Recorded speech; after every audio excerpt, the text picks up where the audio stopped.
Non mais les gars, vous êtes sûr que c'était la Ligue des Champions ça? C'était la Ligue des Champions ou c'était la Coupe du Roi? Non parce que les gars, sérieusement, avec tout le respect qu'on a pour Dortmund, aujourd'hui c'était beaucoup trop facile pour le Barça. Le Barça s'est baladé aujourd'hui, le Barça s'est amusé.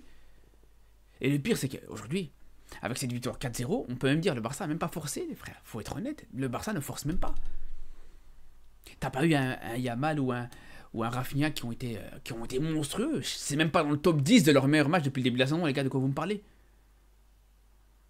Malgré le fait que, bien sûr, voilà, les deux ont été décisifs, les deux ont été très bons, il n'y a pas de souci là-dessus, mais c'est pour vous dire à quel point aujourd'hui, vraiment, t'as eu une facilité énorme.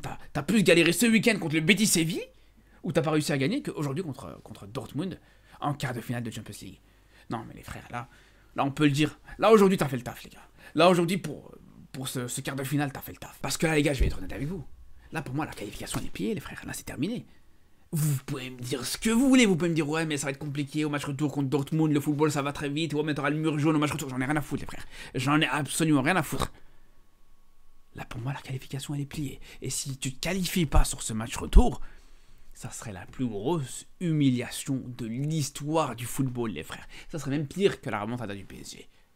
Ça serait pire que tout, les gars. Je vous le dis, si tu te qualifies pas en demi-finale cette année, après avoir mené 4-0 au match retour contre Dortmund, je crois que sur tout le reste de l'année, tous les jours, je fais une vidéo où j'insulte chaque joueur du Barça un par un, les gars, sans pitié. Non, c'est pour ça que je vous le dis, il n'y a pas de problème, je vous le dis droit dans les yeux. La qualification, elle est pliée, bien sûr. T'as le droit de perdre 3-0, t'as le droit de perdre 3-1 au match retour, mais t'as surtout pas le droit de te faire éliminer. Et ça arrivera pas, les gars. Je vous dis, si ça arrive, allez, je vous le dis, allez, je me rase la tête. Comme ça, vous êtes contents. Mais bref, tout ça pour dire au final que, encore une fois, t'as le Barça qui répond présent dans un grand match, les gars. Comme contre Dortmund, en phase régulière, comme contre le Bayern, comme contre le Real, comme contre l'Atlético. À chaque fois, le Barça répond présent contre les grosses équipes, dans les grands matchs, dans les grands rendez-vous. Que ce soit Rafinha, que ce soit Yamal, que ce soit Lewandowski, que ce soit Pedri. Quasiment tous les joueurs du Barça répondent présent, sont présents au rendez-vous. Même un Rafinha, les gars, qui laissait un peu perplexe sur les derniers matchs, qui nous laissait un petit peu dans le doute depuis la reprise de cette trêve internationale. Aujourd'hui, il a répondu présent, les gars. Et d'ailleurs, c'est l'occasion aussi de revenir sur ça. Quand je vois tous ces supporters du Barça qui sont tombés sur Rafinha après le dernier match contre le Betis, mais vous avez pas honte. Franchement, vous avez pas honte, les gars.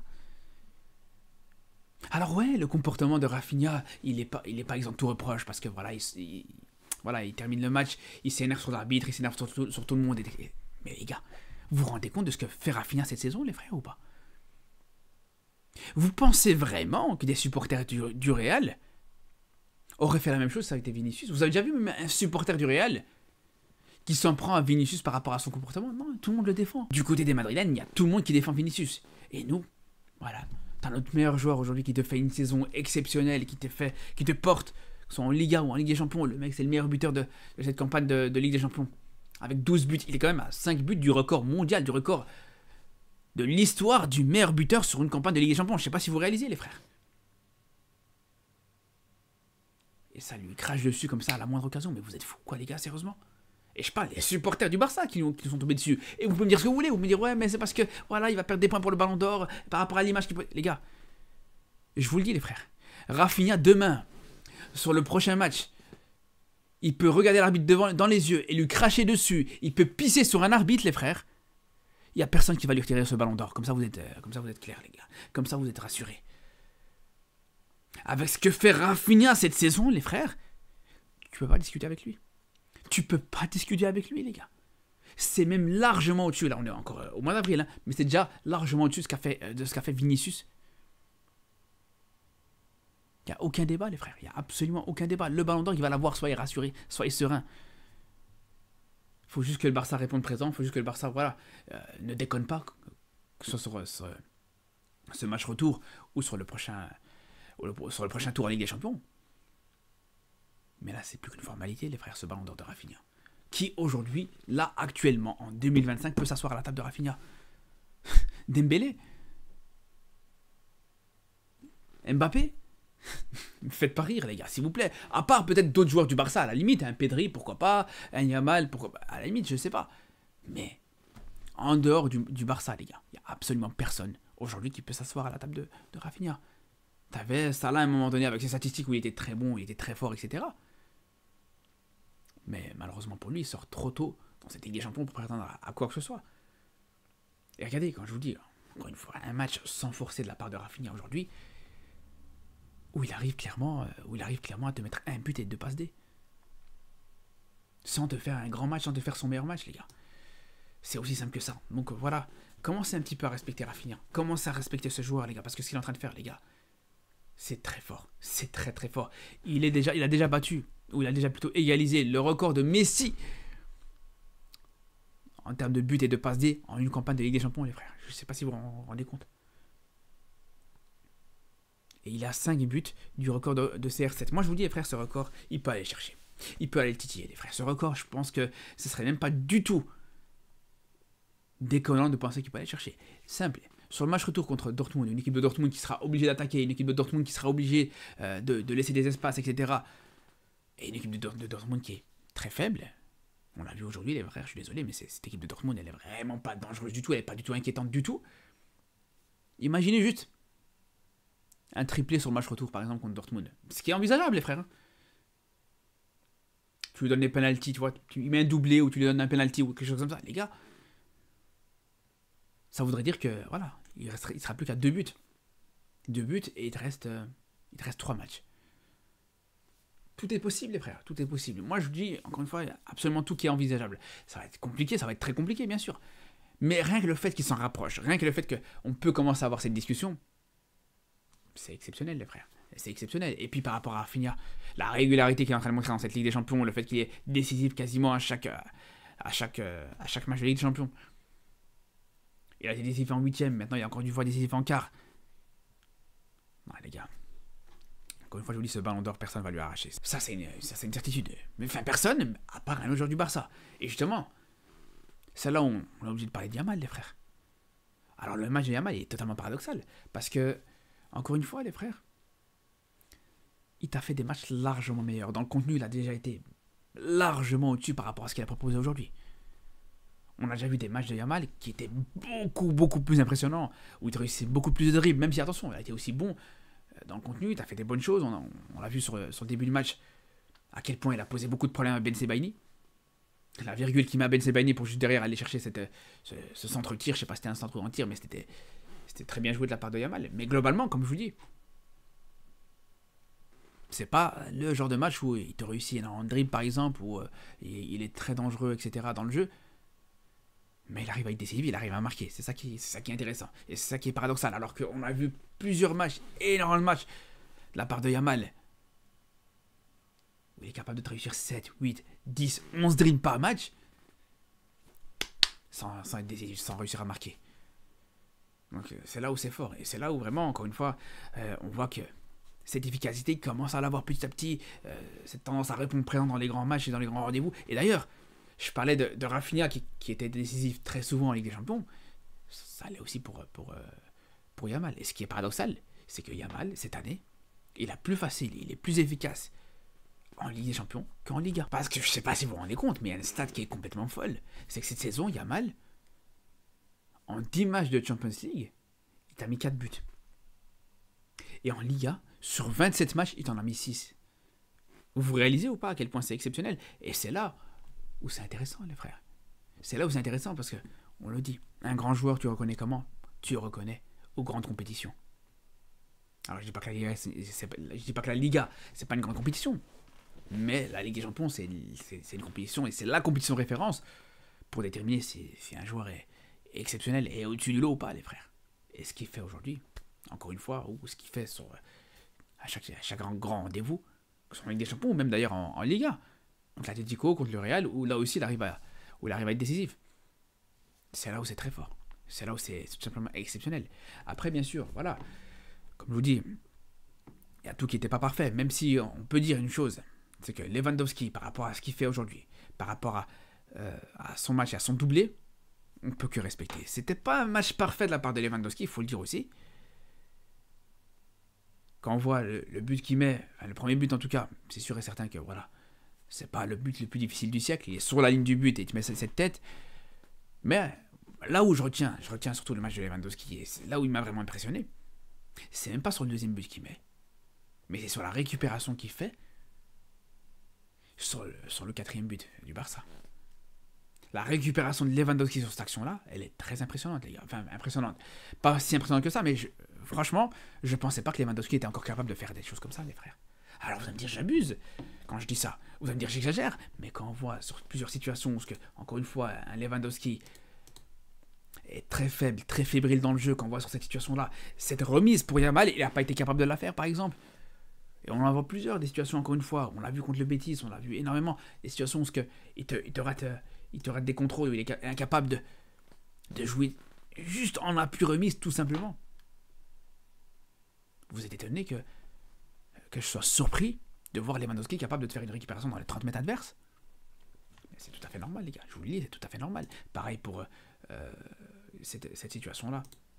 On voit à quel point il a tenté de la retourner, et à quel point il se met en difficulté, ou en tout cas il a énormément de difficultés à réaliser ce geste. T'as presque de la peine pour lui. Le mec il est en fin de carrière, il est en fin de vie, il tente des choses comme ça, tu te dis ouais non, c'est compliqué. Pareil, une situation aussi qui est très parlante, cette situation-là, regardez cette action, où on voit Yamal et Rafinha qui partent en contre-attaque, et Lewandowski qui est à la traîne juste derrière, les frères. Et d'ailleurs, ce qui est paradoxal, ce qui est même fou, c'est qu'il a la traîne, il voit qu'il a la traîne, il n'arrive pas à suivre la cadence, et juste derrière, il se plaint de pas être servi par Yamal sur cette action-là. Et tu te plains de quoi? T'étais largement en retard. Mais bref, attention, voilà, c'est des petits points à détailler, mais globalement, comme je vous dis encore une fois, ce qu'il fait, c'est très fort. Ce qu'il fait, voilà, ce doublé qui te sort aujourd'hui, c'est très fort. Je suis le premier à critiquer quand il faut, mais là aujourd'hui, le fait de te mettre ce doublé-là, il n'y a absolument rien à dire.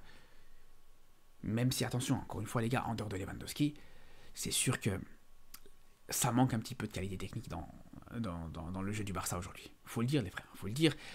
Et quand je dis ça, je pense à tout simplement l'absence de Dani Olmo, les frères. Elle se fait ressentir. Tu sens que tu as un Dani Olmo qui manque un petit peu. Tu sens que tu as un Pedri qui a été un petit peu esselé dans la construction, dans la participation au jeu, etc. Attention, Fermin Lopez, encore une fois, il est décisif, il arrive à faire le taf, etc. Même s'il a raté beaucoup d'occasions et beaucoup de situations, encore une fois. Mais quand on voit à un moment donné où plusieurs fois le Barça avait tendance un petit peu à baisser le rythme, etc., c'est là où tu te rends compte qu'un Olmo aujourd'hui t'aurait fait beaucoup de bien dans ce genre de match. Mais bon, après, en dehors de ça, les frères, ce qu'il faut souligner encore une fois, c'est le coaching d'Hansi Flick. Et là où son coaching est bon, c'est pas dans son compo, c'est même pas dans ses changements, c'est même pas dans l'animation offensive, c'est même pas forcément sur les coups de pied arrêtés, les gars. Parce que dans ce genre de match, qu'est-ce qui te permet de rentrer dans un match? Qu'est-ce qui te permet de débloquer une situation, etc. C'est un coup de pied arrêté, ça peut être une solution, ça peut être une alternative. Et cette manière de tirer ce coup de pied arrêté au deuxième poteau, pour attirer, regardez comment tous les joueurs de Dortmund ont été attirés au deuxième poteau, pour laisser absolument Rafinha tout seul. C'est là où c'est fort, les frères. C'est là où c'est fort, ça a été travaillé, tu le vois bien que ça a été travaillé, ça a été très bien joué, les gars. Très bien joué de la part d'Inigo, bien sûr, qui te remet cette tête pour Cubarsí, de la part de Cubarsí aussi qui te fait ce bon geste, et de la part de Rafinha qui a la lucidité d'être bien dans le jeu, de ne pas être hors jeu, pour pouvoir aller finir cette action, même si je pense que le ballon serait quand même rentré au fond s'il n'était pas intervenu. Mais bref, tout ça pour dire, les gars, encore une fois, encore un aspect tactique sur lequel Hansi Flick est très fort, les gars. Par contre, il n'y a pas tout qui est positif non plus. Et il y a des choses sur lesquelles il faudra faire très attention sur le match retour, les gars, c'est sur l'aspect défensif. Défensivement, malgré le fait que tu n'encaisses pas aujourd'hui, je pense que quasiment tous les défenseurs ou tous les joueurs à vocation défensive du Barça ont commis des petites erreurs, les frères. Il y en a plusieurs. On va aller peut-être du moins pire au pire, peut-être. Et celui sur lequel je voulais parler, sur lequel je voulais insister, mais sans forcément lui jeter la pierre, c'est De Jong, par exemple. Parce que De Jong te fait un match propre. En termes de récupération, il a été très solide sur quasiment tout le match, les frères. Attention, je ne vais pas le critiquer. Je ne vais pas le critiquer sur ce match-là. Il a été bon. Défensivement, il était à la hauteur. Offensivement, il n'a pas été transcendant. Mais défensivement, il a fait le taf. Un peu comme sur le match contre l'Atlético. Donc franchement, bravo à lui. Mais il y a des fois où tu vois des tendances à se déconcentrer. Des tendances où voilà, il a des petites absences que tu ne comprends pas quand on voit là à quel point il ouvre complètement la porte aux joueurs de Dortmund, aux porteurs de balles. Et tu te demandes vraiment ce qu'il fait. Alors, est-ce qu'il voulait couper une ligne de passe une ligne de passe en retrait, ce qui est complètement débile, je vous dis la vérité les frères. Tu veux à la limite, tu veux couper la ligne de passe, tu rentres un peu plus dans l'axe et tu coupes la passe vers ADMI, pourquoi pas. Mais tu coupes pas une ligne de passe en retrait, que ça n'en a rien à foutre. Que ça n'en a rien à foutre qu'il revienne en retrait. C'est là où franchement j'ai du mal à comprendre vraiment la tendance, encore une fois, que De Jong peut avoir à se déconcentrer, à avoir certaines absences et à pouvoir, comme je vous dis, là, regardez, il ouvre complètement la porte les frères. Mais bon, encore une fois, voilà, c'est un petit détail. Mais c'est pas le plus grave et le plus problématique dans cette défense. Avec, par exemple, un Baldé qui n'a pas été exempt de tout reproche. On peut parler de plusieurs pertes de balles qui ont été dangereuses, surtout sur celle-là en fin de match. Koundé aussi, qui n'a pas été ultra rassurant aujourd'hui sur plusieurs situations. Avec Gittens, qui a par moments mis un petit peu de difficulté dans les duels pour Koundé. Mais surtout, les gars, moi, celui qui m'a beaucoup inquiété aujourd'hui, c'était Inigo, les frères. Inigo, c'est quand même 2 très grosses erreurs. À commencer par celle-là, on voit un Inigo Martinez qui est attiré par le milieu de terrain de Dortmund, qui se fait complètement aspirer et qui laisse Guirassy absolument tout seul dans son dos. Ça, c'est très grave, les gars. Une erreur vraiment qu'il n'a pas le droit de faire du tout. Entre ça et cette intervention qui rate complètement sur un centre d'ADMI, sur un centre de Dortmund, je vous dis les frères, heureusement que Guirassy, encore une fois, il se rate les frères. Si t'as pas un Guirassy aussi maladroit aujourd'hui, le résultat du match aurait pu être différent. Je dis pas que tu perds, hein, mais le résultat du match aurait pu être différent. Donc c'est là où il faudra vraiment faire attention. Après c'est vrai que Inigo manque un petit peu de rythme. Il n'a pas beaucoup joué sur ses derniers matchs, etc. Et je pense que ça s'est ressenti dans cette rencontre contre Dortmund. Mais je pense que pour le match retour, ça devrait aller. En tout cas les frérots, on se dit à très vite pour de mes vidéos, un peu plus tard dans la soirée d'ailleurs, pour débriefer le match du PSG contre Aston Villa, et dans les prochains jours pour revenir sur les prochains matchs, pour parler du football européen ou du football africain comme d'habitude, et surtout d'ici là. Prenez soin de vous.